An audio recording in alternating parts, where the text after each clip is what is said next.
Create a prototype of an ATM using Java program with the following scope.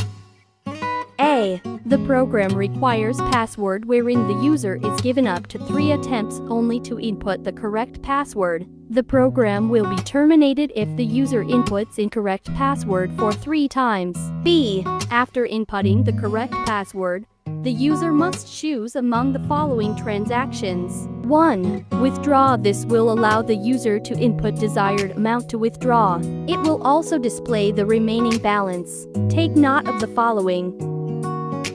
The user can only withdraw up to 10,000 Philippine pesos only per transaction. The lowest value that can be withdrawn is 200 Philippine pesos.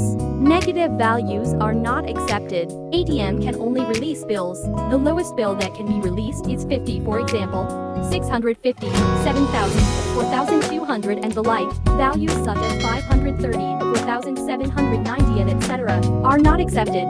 2. Balance inquiry. This will show the available balance of the account. 3. Withdrawal history. This will show the accepted valid withdrawal transactions. 4. Exit. This will terminate the program.